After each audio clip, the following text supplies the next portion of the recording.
Hi viewers எல்லோருக்கும் வணக்கம். இன்னைக்கு ஐயனார் துணை தொடர்கதையில் சோழன் அவங்க வீட்டில் அவரை யாருமே நம்பலன்றத கோவமாக பேசிகிட்டு இருக்காரு.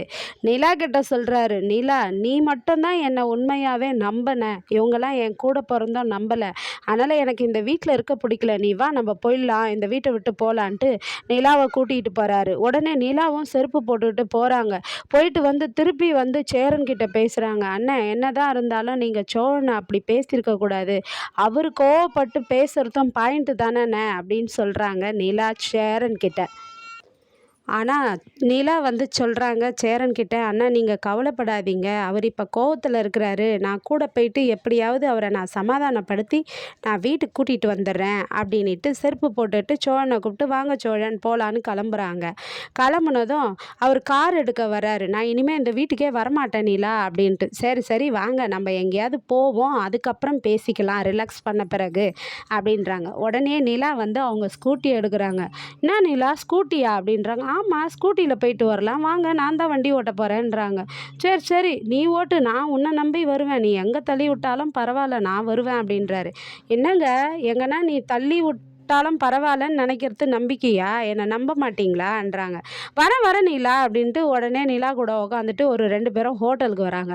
ஹோட்டல் வந்ததும் 2 பேரும் பரோட்டா ஆர்டர் பண்ணுறாங்க. ஆர்டர் பண்ணதும் நிலாவுக்கும் பரோட்டா வருது. அவங்க சால்னா எடுத்து ஊற்றுறாங்க. இரு இரு அது வந்து அப்படி சாப்பிடக்கூடாது, பிச்சு போட்டு சாப்பிட்ணுன்னு சொல்லிட்டு சோழன் அழகாக நிலாவுக்கு குழந்தைக்கு பிச்சு தரா மாதிரி பிச்சு தராருங்க. அந்த கோபத்துலேயும் வந்து மனசானா அவருக்கு கஷ்டமாக இருக்குது. அப்புறம் வந்து சாப்பிடு நிலான்றாரு. இல்லை நீங்கள் சாப்பிடுங்கன்றாங்க. இல்லை எனக்கு வேண்டான்றாரு. நீங்கள் சாப்பிட்டா தான் நான் சாப்பிடுவேன்ட்டு இவங்களும் வச்சிடுறாங்க.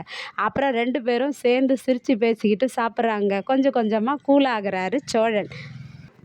அதுக்கப்புறம் 2 பேருமே நல்லா சாப்பிட்றாங்க. சாப்பிட்டதும் நிலாவை கேட்குறாரு, நிலா எங்கள் வீட்டில் இருக்கிறவங்களாம் அப்படி பேசியிருக்க கூடாது தானே, என்னை வந்து இது மாதிரி பண்ணிட்டாங்களே, என் மேலே நம்பிக்கை இல்லாமல் பேசிட்டாங்களே, எனக்கு எவ்வளோ கஷ்டமாக இருக்கும் அப்படின்றாரு. அதுக்கு நிலா சொல்கிறாங்க, அவங்கெல்லாம் உங்கள் மேலே நம்பிக்கை வச்சுருக்கணும் தான், உங்களை நம்பி இருக்கணும் தான் அப்படின்றாங்க. பாரு நிலா அவங்கெல்லாம் நம்பிக்கை வைக்கல, நீ வந்து 1 வருஷம்தான் ஆகுது என் கூட வந்து, ஆனால் நீ எப்படி நம்பின என்ன அப்படின்னு சொல்லி கேட்குறாங்க. நீ இதெல்லாம் வந்து எப்படி நான் இந்த தப்பு பண்ணியிருக்க மாட்டேன்னு நீ நினச்ச, எல்லாரும் தப்பு பண்ணியிருக்கேன்னு சொன்னதும் நீ மட்டும் நம்பலையே நிலா, எப்படி நிலான்னு கேட்குறாரு. இல்லை நான் நம்பவே இல்லை அப்படின்றாங்க. இல்லை அந்த பொண்ணு சொல்லாமல் இருந்தது அமைதியாக, அப்போவும் நீ என்னை தப்பாக நினைக்கலையான்னு கேட்குறாரு. நான் நினைக்கல அப்படின்றாங்க. ஏன் நிலா நீ மட்டும் என் மேலே இவ்வளோ நம்பிக்கை வச்சுருந்த அப்படின்னு கேட்குறாரு.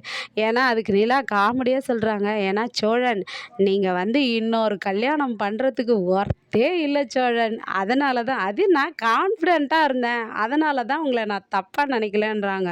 உடனே அவருக்கு மூஞ்சி சுல்லுன்னு போய், என்ன நிலா இப்படி ஒரு பதிலை நீ சொல்லிட்ட அப்படின்றாரு. அதுக்கப்புறம் தான் சொல்கிறாங்க, சோழன் எனக்கு எப்போவுமே உங்கள் மேலே நம்பிக்கை இருக்குது சோழன், யார் எவ்வளோ பேர் சொன்னாலும் நான் அதை வந்து உங்களை தப்பாக சொன்னால் நம்ப மாட்டேன் அப்படின்னு சொல்கிறாங்க. அதுக்கப்புறம் சிரித்து பேசிட்டு எல்லாம் இது பண்ணிவிட்டு அப்புறம் வீட்டுக்கு வராங்கங்க.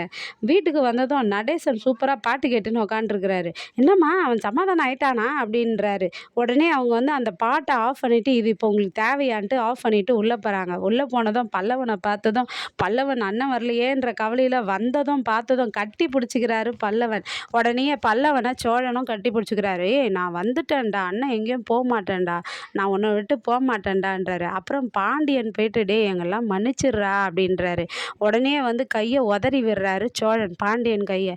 டே எங்களை மன்னிச்சிடுறா, நாங்கள் அப்படி நினச்சது தப்பு தான்டா, உன்னை தப்பாக நினச்சிக்குதுன்னு சொல்லிட்டு சோழனை இழுத்து பிடிச்சி கட்டி பிடிச்சிக்கிறாருங்க. கட்டி பிடிச்சதும் சோழன் வந்து கட்டி பிடிக்கவே இல்லை பாண்டியனை. உடனே அவர் கையை எடுத்து பாண்டியன் கட்டி பிடிச்சின்னு என்னை கட்டி போடுறா என்னடா, அப்போ தான்டா நான் சாரி கேட்டால் நீ மன்னிச்சிட்டேன்னு அர்த்தம்னு மன்னிப்பு கேட்குறாருங்க.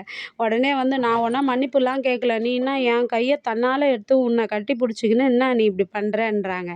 அப்புறம் சேரனும் போயிட்டு டே சோழா என்னை மன்னிச்சிடுறா, என்னதான் இருந்தாலும் நாங்கள் உன் பக்கம் தாண்டா நின்று இருக்கணும், நீ அதை வந்து கேட்ட பிறகு தாண்டா எங்களுக்கே தெரியுது நாங்கள் எவ்வளோ பெரிய தப்பு பண்ணியிருக்கோன்னு, இனிமேல் அப்படிலாம் நினைக்க மாட்டேன்டா சோழா, அண்ணனை மன்னிச்சிடுறா அப்படின்றாங்க. சரி சரி நான் மன்னிச்சிட்டேன்றாரு. எவ்வளோ பாசமாக இருக்காங்க பாருங்க. அண்ணன் தம்பிங்கன்னா இப்படி தான் இருக்கணும்னு இவங்க தான் உதாரணம். இந்த கதையை நாளைக்கு மீண்டும் சந்திப்போம். நன்றி, பாய்.